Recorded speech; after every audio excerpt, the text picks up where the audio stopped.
Every time the intro music always gets them. So here we are again on another episode of On the DELO.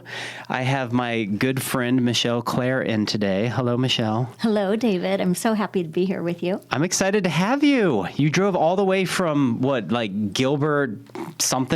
Yes, it was a good 45-minute drive, but I made it. It's definitely well worth it because this is going to be the highlight of your year. Oh, without a doubt.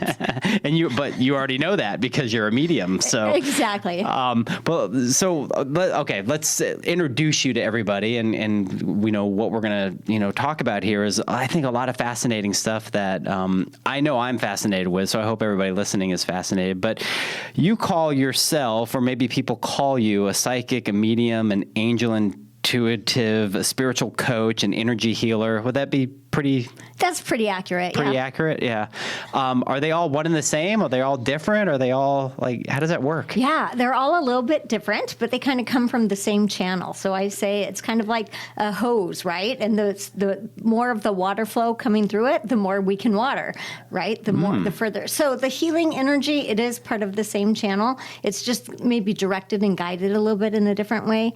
The angel communication is the same. Actually, think of this as a frequency or a radio. It's all one radio station playing, right? We have the whole radio. If we want to talk to the angels, we're going to channel 111. We want to talk to life guides, channel 103, mom, channel 100, right? So we're using the same frequency, and then we're fine-tuning it to what exactly we want to hear. That's really cool. Okay, we'll dive into that a little bit later. But let's talk about you.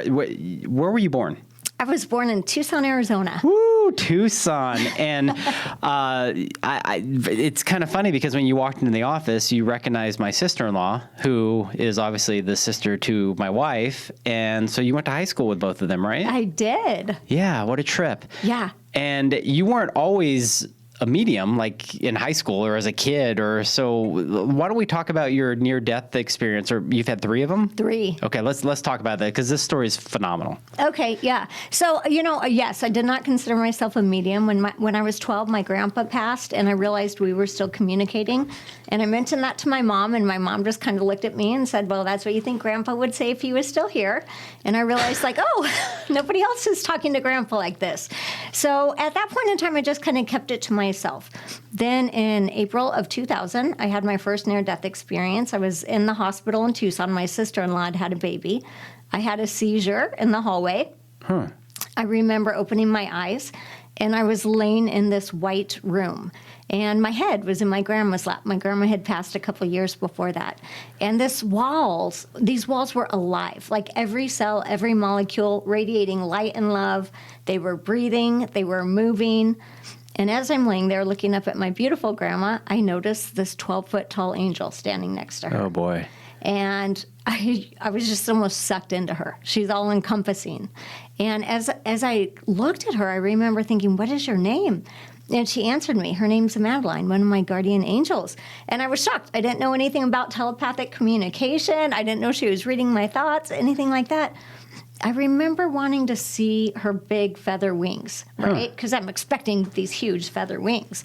And as I looked at them, what I realized is they were actually made of light, and they were moving, kind of like the aurora borealis. Right. They were translucent, iridescent. They were absolutely stunning. So during this, are you talking, or is it basically some sort of telecommunication that you feel? Yeah, it's telepathic communication. Wow. And this is April 2020? April 2000. Oh, April 2000. Okay, so yeah, a long time ago. Okay, so that was your first near-death experience. Yeah. And then you recovered and then I recovered. I had a seizure. So actually what happens is when I'm in this timeless, unconditional, loving space, all of a sudden I hear them yelling, "Code, code," and I'm back in my body. And my body felt so dense, so heavy. My arm felt like it weighed 500 pounds. Wow. Yeah. So then they admitted me to the hospital, and they couldn't figure out why I had the seizure. Okay, so that's number one. So, yeah. I mean, at this point, are you just kind of like, okay, cool, saw an angel, maybe I just was, whatever, knocked out because I had a seizure. I mean, you're not thinking like you're going to get into mediumship and all that stuff, right? Absolutely not. And I didn't even have the term near-death experience, so I knew I had an experience, but I would never have said, I had a near-death experience. Right. Okay, so now what's number 2? Yeah, number 2 happens in actually May of 2006. Okay. So about 6 years later. And I had had a lot of complications after I had my son. So they said, hey, come in, we need you in the hospital. So about 4 out of 6 weeks after I had him, I was in the hospital. They decided to do a D&C, which is just where they clear out the uterus. Yeah. 45-minute outpatient procedure, piece of cake, you'll be fine. We'll send you home. Everything will be good. So the night before, I had this rock in my stomach. I just knew I should not do this. But hey, they offered me a quick fix, and I was tired of being sick, right? Yeah. So I went in. I'd had anesthesia before, and I remember when I've had it, it was just a blank. It was just, there's nothing. Not dreaming, not good, not bad, just nothing. Right. I remember counting backwards for the anesthesiologist, and then the next thing I know, I'm in the operating room, and my dog, who had passed a couple years before, my 102-pound white German Shepherd, comes walking into the operating room, lays her head on my gurney, and we're gone. Wow. And we are on this phenomenal beach. Really? Once again, unconditional love, timelessness. Everything was radiating light and love. Every drop of water, every molecule, every flower, every leaf. There were colors that we don't see here. It was just unbelievable. Yeah. And she and I are communicating telepathically once again. And she looks like she's about 2 years old, very healthy, young. Her coat is shining. She's so happy I'm there. Was she like, give me a treat? No, we were running on the beach. Yeah, I forgot to bring her sausages. Right. So, yeah. Yeah. So you're running on the beach with your dog. And Yeah, we're running on the beach, and I really realized there's just each moment and each breath, and that are so very present. And then all of a sudden, I become aware that my son, who was 6 weeks old now and at home with my mom, is calling to me. And he's scared because I'm getting ready to leave him. So he knew I was getting ready to transition. So all of a sudden, I'm brought exactly to where he is. And I said to him, I'm not going to leave you. I'll find a way to stay. I start praying. I start asking for help. And it's not my time. My kids still need me. The next thing I know, I'm back in the operating room. Jesus comes in. It lights up with this beautiful white golden light. And then I'm waking up in post-op, and my 45-minute procedure turned into a 3.5-hour emergency surgery because they had ruptured my uterus in 2 places and missed my aorta by 1 millimeter. Oh, wow. Yeah. And you're okay now. And I'm okay now. Hey, listen, the easy part's dying. The hard part's the physical recovery afterwards. I guess you're right. Yeah. So you have your dog, you have Jesus, you have all this great stuff that's, somewhere else that most people probably listening to this are going, what in the heck, right? Right. Yeah. And then, so that's 2006. Right. And you're still not a medium, right? Right. I'm still not a medium. Yeah. So you're just kind of doing your everyday life. You have 3 kids, right? I have 3 kids, yeah. Just being a mom, doing your thing. Yep. And I mean, was there a career path before this? Did you? No, actually, I mean, I did work before that, but once I started having my kids, I just wanted to be at home with them. Which is a full-time job. It was. Yeah, ask my wife. Exactly. And she only has 2. Well, 3, including me. Right. Okay, and so then the next incident was, weren't you on top of a counter or something and you fell? Something like that, yes. So for people who like numbers, on 11/1/11, November 1st, 2011, I have 14-foot ceilings in my house, and I was up on top of a ladder about 12 feet off the ground.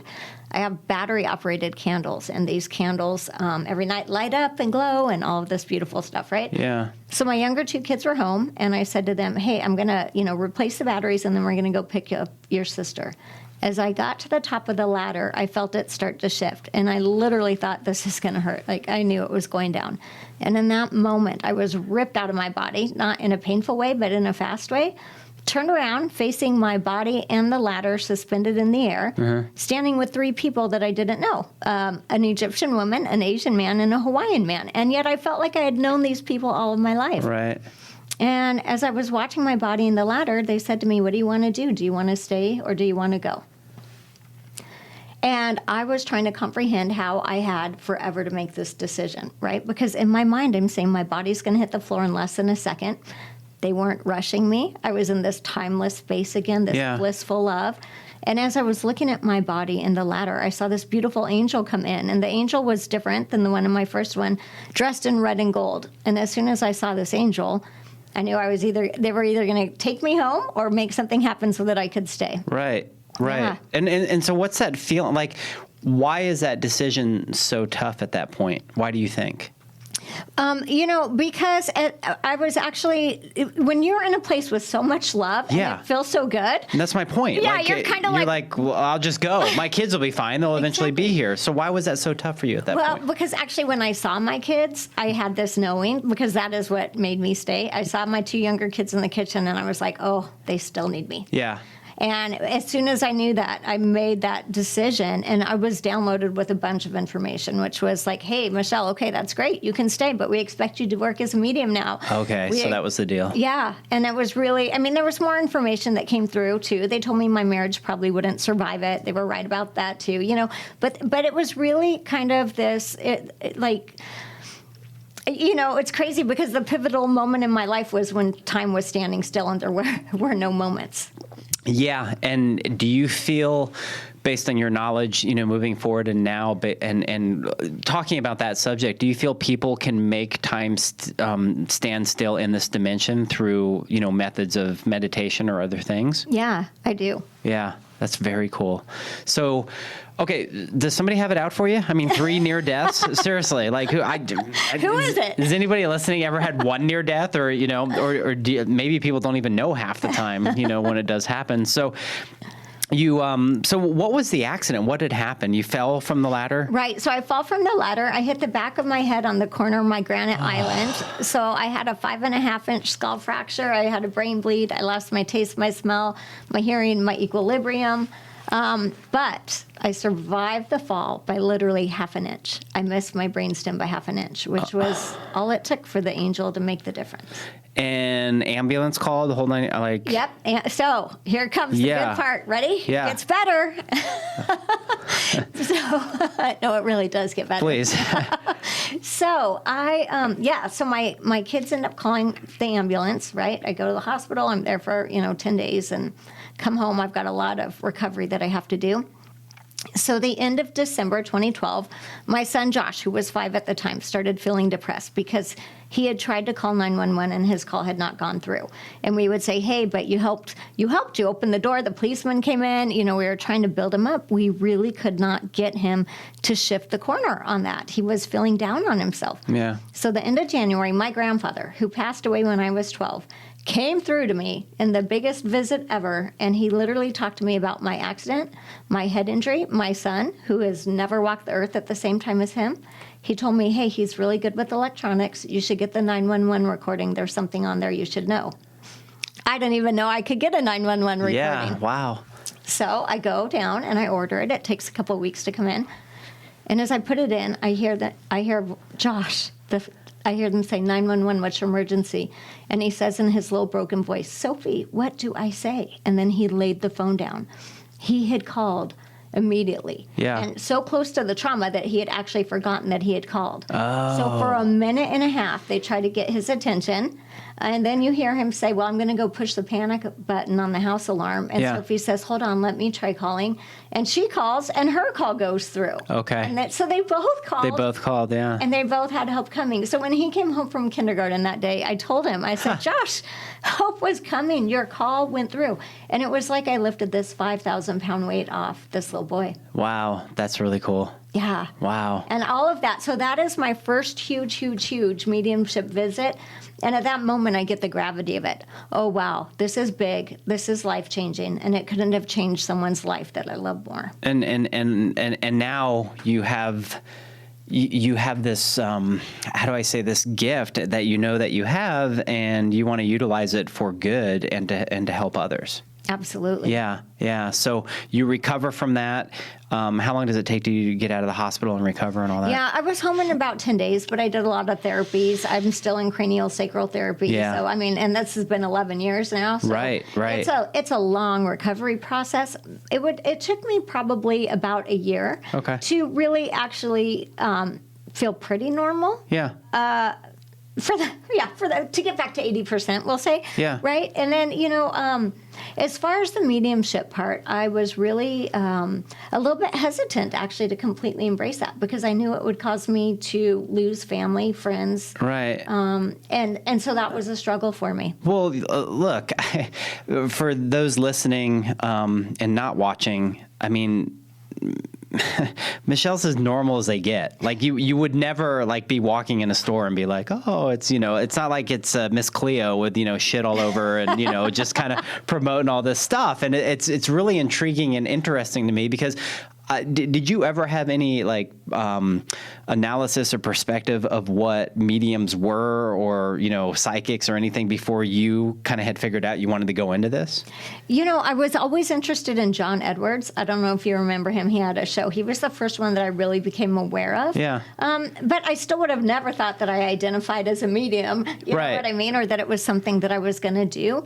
What really happened in that near-death experience is it was just made so clear. This is life-changing and people can be helped by it. Yeah, yeah. And so in a way, for people that may or may not believe or not understand or this and that, and I'm sure you hear and get a lot of that, and I'm sure just, and we'll talk about a couple other things I'll bring up, but it's like counseling.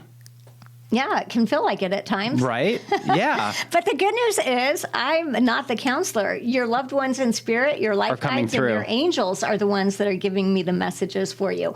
So it's really what I do is I connect with someone's spirit team because we all have a spirit team. And I say, okay, what does your loved one need to hear?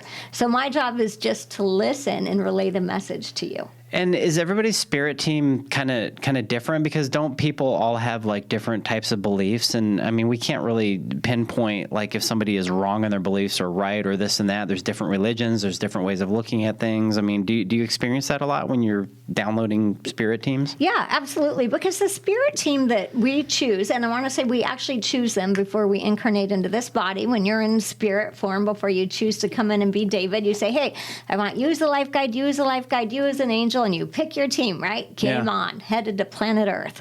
And so with that being said, depending on the life we're going to choose, we have different life guides and different angels that come in and support us. And also, we usually have some main ones, but we will also have ones that rotate in and rotate out on your team as you move through life. So let's say you're starting a business.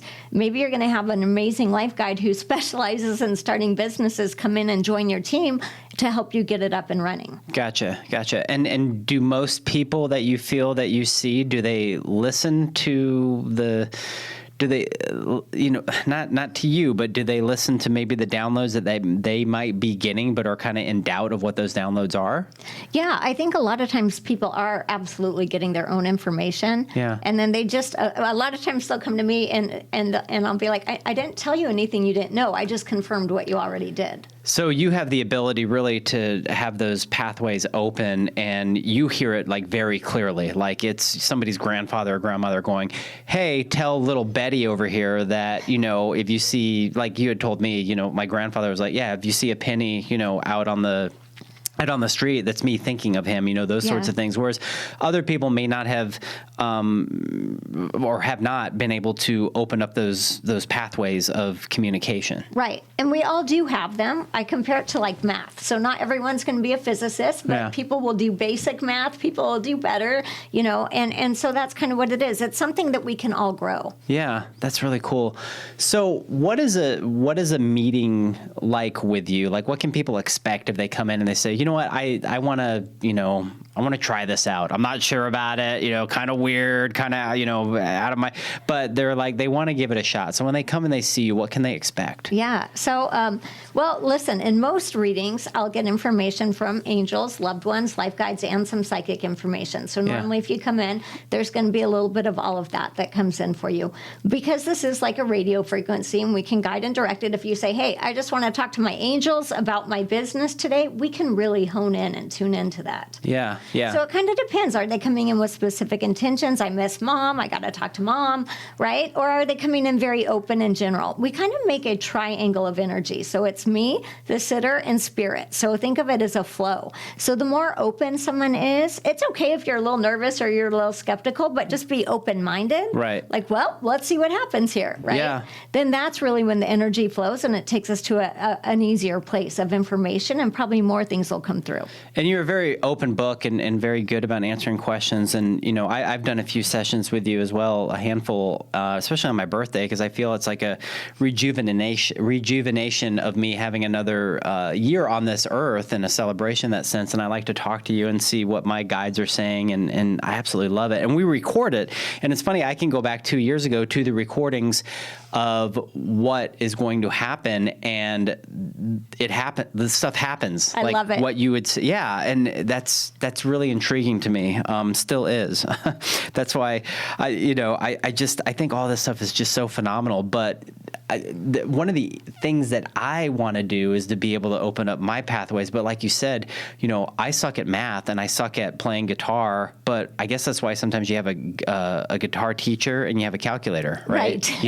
So maybe the more meditation and the more stuff that I do will help me open those pathways. Absolutely. And sometimes I do feel like some of that stuff downloads. But I think when people have those dreams or those visions or those things, they write them off as dreams, as just something that comes through, and they don't write it off as communication. Exactly. And spirit is always communicating to us, like a million times a day. It's actually very natural. Our soul has built in many, many, many moments throughout the day where we get that communication from our higher selves, from our spirit team, from God, source, whatever words you want to use, right? Yeah. And so it might be the song on the radio. It might be the license plate on the car. It might be something a stranger said to you in passing. It might be words on a billboard. It might be on and on and on. So we always want it to be like this big boom, pow moment, like, oh, wow, that was my message. Yeah, we get those once in a while, but a lot of times the message is constant and it comes more in a whisper form, but you'll find it in different sources. Okay. So that's really cool. So here's the added value of this podcast, and this is the question I'm going to ask, and I know a lot of people are going to want this answer. When you're talking to spirit or spirits or angels or all this sort of stuff, tell me how much bullshit is invested in the physical body. Seriously, why are people worried about their lips and their abs and their hair extensions and all this other crap that makes them happy here in the physical? Why are we doing this? Well, listen, we come to Earth to have the physical experience, and there's no better place to learn than by the contrast of planet Earth.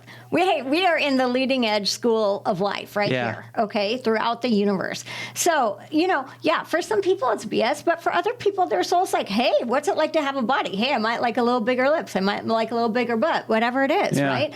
So actually, Spirit isn't worried about that stuff at all. Spirit says, are you happy? That's all Spirit cares about. Do you love your hair extensions? Do you love your Botox? Do you love whatever? Do you love... Spirit's really more invested in the well-being of your energy overall than if you have implants or a facelift. Right. Okay. Oh, I like that, Spirit. That's pretty cool. What about the aspect that we have many different cultures, many different people, many different initiatives, but there just seems to be, when you look online and you look at certain things that most people are kind of, engulfing or consuming right now, why does there seem to be not this one love or one energy that I know exists? What's your perspective on that? Well, here's the thing. We come from the oneness and we're returning to the oneness. So it's wonderful if on planet Earth we can realize we are all one. We are one human race, right? And we can bring it in that form. That would be phenomenal. However, we don't want to devalue the contrast that we get to experience here because, look, if your soul didn't manifest this body for you, I actually wouldn't be able to see you. The contrast is allowing me to see you right now. So contrast isn't, I think it kind of gets a bad rap. It's not necessarily a bad thing. I can see David has brown eyes, brown hair, your t-shirt. I can see you because of the contrast. Right. So the oneness and the fact of, yes, we're one human race. We need to treat each other with respect and kindness, love, compassion. Beautiful. But the contrast gives us things to learn that we can't learn. Yeah. Okay. I like that. That's a good answer. Let's talk about your clientele. Like, what are the types of people that come and see you? Are they all over the spectrum? They are all over the spectrum. I love it. I have the best job. It's not even a job. It's a passion. And I get to connect with the most amazing people. Everything. I have literally everyone. And they come for different reasons, right? I have parents who've lost kids or people who've lost loved ones. I have people who are more interested in the psychic. I have people who want me to do intuitive medical health scans on them. So there's a bunch of different reasons why someone would contact me. Yeah, that's interesting to know that, if you're out there and you're just open to it, what do you have to lose, Seriously, what's the difference between talking to somebody like you or going to a quote unquote therapist that may not be downloading, the things that you're able to download and stuff. Yeah. Yeah. What are there any situations or unique conversations or downloads or things that you've had that you can share? Obviously not the person, but just in like some crazy stuff in a session that you had that, you got some input on, on the back end and just like, wow. Well, one of my favorites that I like to talk about was I was reading for this lady. She's an RN. Her mom was in hospice. She has 7 or 8 kids, and she literally had no time for herself, right? She was getting run into the ground. And as I was reading for her, Mother Teresa came in. And I said to her, I have Mother Teresa here. And she said, well, I worked with her in Calcutta. And I'm like, get out. Like, that's pretty awesome, right? And Mother Teresa came in and said to her, I never lost myself in service to anyone else. If I had lost myself, I wouldn't have been able to serve. That's huge, especially for women, I think, because women are really raised to believe if you're not serving someone, what's your value, what's your purpose, Right. all of this. Here's the thing. Our souls come here to serve our purpose first, and by doing that is how we serve others. So me being a medium, serving my soul's purpose is actually how I serve others. Yeah. If I chose not to serve myself, I wouldn't be able to serve others. I say that all the time. It's like if you can't take care of yourself and maintain that relationship within yourself, physically, mentally, all those sorts of things, then you're useless for everybody else. Right. Yeah. And you're not living your best life, in my opinion. Absolutely. Yeah, that's really cool. Are there events and mediums and psychics and stuff like that you like to work with and things that you go and do on a bigger scale? Yeah, definitely. I mean, we have a couple psychic fairs here in the Phoenix area that I like to work at. I do things online. I've done a couple summits with the Shift Network. And so different, online things right now. That was one benefit of COVID. Yeah. Is that now you can reach people around the world very easily. Right. And you can do this whether somebody's on a Zoom call or in person, right? Oh, yeah. I have clients in England, Australia, all over the world. And they just kind of get on the video and you just kind of look at them and you're like, okay, so-and-so's here and this and that, because you're just able to see based on their frequency. Well, actually, because when we're in spirit, we don't have to be in one place at a time. Our human body keeps us stuck in one location at a time. So their loved one in spirit, their team, can be sitting there in England with them and here in Phoenix, Arizona with me and giving me the same information. Oh, very cool. Mm-hmm. That's very cool. Is there anybody in here right now? Hi, Grandma. Of course. Of course. This is kind of a not silly but serious question in the aspect. Do you find in your industry that there might be like a blacklist of people that are doing what you're doing and not authentic about, how they're doing it? Yeah, I think that's the biggest challenge of what I do. Yeah. Because it's almost like you have to dig out of a hole to get to an even playing field. That's one of the reasons I became a certified medium, because I wanted to show, look, I have been vetted, I've been tested, I'm in a different category. That doesn't mean everyone who hasn't been certified isn't real. But listen, there's a lot of reasons why people have maybe not the greatest idea. Yeah. How does one get certified? Yeah. So what I did was I went through Find a Certified Medium. It's a website, so Yeah. you can go on there. I think they have 50 mediums on there now. But basically, we do 5 blind Skype readings. So they just tell you, hey, at 11 a.m. on Wednesday, log on to Skype. And you log on and you just start saying, okay, I have a younger boy. He died of a head injury. And you start giving them all the information you're getting. And they're marking it down. And so then they score you at the end. No kidding. Mm-hmm. So, I mean, that's real shit right there. It's real. Yeah. It's like, how do you make that? You don't make that up. No, you either can't download make or you that don't. up. Yeah. Because of Because you don't even know who's going to be sitting there, where in you the have a world clue. they are. Yeah. And if somebody's going to see you, I mean, by all means, don't give you any information. Yeah. Like, there's no need to give you the Facebook handle or any of that other, stuff. You don't need any of that. You don't want any of it. Yeah, it'll come through. It just comes through. That's awesome. Very cool. Okay, I have some rapid fire questions for you. Okay. Are you excited about these? I'm so excited. Okay, these are fun. Bacon or eggs? Bacon. Oh, okay. What do angels look like? Ooh, what do you want them to look like? They're going to appear to you in the way that you're most comfortable seeing them.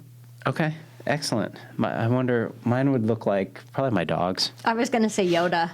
Or Yoda. Yeah, Yoda works. I think we tapped on this in the podcast, but I wanted to add, are physical objects real? Like these things that we have right here, are they really real? Are they all one and together? I mean, like once we go and we fade off, I mean, are these stuff just placeholders? Well, they're placeholders, but they are real. Yeah. Placeholders are real. They're real in this reality. Yeah. Right? There's a lot of realities, aren't there? There's a lot of realities. Well, look at just planet Earth. We have 7.5 billion realities on one planet because every person has their own reality. Has their own reality. Interesting. Okay. Bigfoot or aliens? Oh, gosh. Why do I have to choose? You don't have to. I like both. You like both? I had to play that one for this one. Dogs or lizards? Dogs. Yeah. Metallica or AC/DC? Ooh, AC/DC. Okay. You have a favorite AC/DC song? I don't know. It's hard to choose. Yeah. All right. Would you rather go to space or dive in deep ocean water? Dive deep. Really? Yeah. Go see some mermaids. Okay. All right. Mermaids. You hear that? I know, Mermaids. right? Would you rather go to the gem show or an outlet mall? Oh, outlet mall. You do have a little fashion-esque to you, so I thought that might be a hard one. It is a hard one. I like my gyms. I mean, but I like my outlet malls too. Yeah, I guess that's a question. When you see like all these mediums and psychics and people with like all these like stones and rocks and all that sort of stuff, what is the symbolism on that? Yeah, well, so everything, even including your bottle of water, has energy on it. Okay. Right? So Very whether cool. it's a bottle of water, a rock, a crystal, whatever it is, there are certain energies, frequencies. Some people really tune into those and feel like they help enhance them. I would say this, in your energy field, all of those vibrations are already there. So if you want to tap into the energy of an amethyst, it's in your energy field. Just kind of direct your attention to it. Hey, channel 113 or whatever, right? Yeah. So think about that radio and that frequency. I like crystals. I don't use tools like that. They're Yeah. already in my energy field. Yeah. Okay. Very cool. Where can people find you socially? And I'll have all this in show notes. But if they want to book you, I know you have a website and you're active on Instagram. Obviously, you get a lot of fake Instagrams out there Oh my too. So make sure we'll put the right one in there. Yes, thank you. I always get friended by Michelle Clare. Underscore hyphen. This that. I'm Right. like, wait, we're already friends. What the heck? Yeah, 3 R's in the last name or something. Yeah, exactly. Right? And that's what we were talking about, credentials. Credentials. Yeah. 100%. Yeah, exactly. Yeah. And for the record, no valid psychic or medium will be reaching out to anyone on Instagram to offer a reading for $200 or whatever they're saying. Yeah, exactly. So, Yeah, okay, so- so your website? My website, MichelleClare.net. And that's the easiest place to find me. You'll Okay. find links to my social media. You'll find upcoming events in person, online, and all that good stuff. Nice. And then find her on Instagram too. And I'll put that in the show notes for everybody. But all right, well, this has been fun. Thank you for coming all this way. Did you have fun today? I had a great time. But you already knew you were going to have a good time, didn't you? Of course, I'm Yeah. psychic. I wouldn't have come if I thought it wasn't going to be good. Hold on, where's my that'll work. So awesome. Thank you everybody for listening. I hope you enjoyed this one. I know it's a little bit off the rails from what I normally do, but I'm really into this. And I think anybody listening and if you see Michelle online, I would certainly hit her up. I mean, it's so much fun and she's given me a lot of great value within my life as well. So thanks for listening to On the DELO. Please subscribe, follow me on Instagram. We are sponsored by myself because that's just what I like to do, or maybe purely Sedona if you're watching. I just like that water. But yeah, thank you again. Leave us a 5-star and please share. And that's it. Peace out.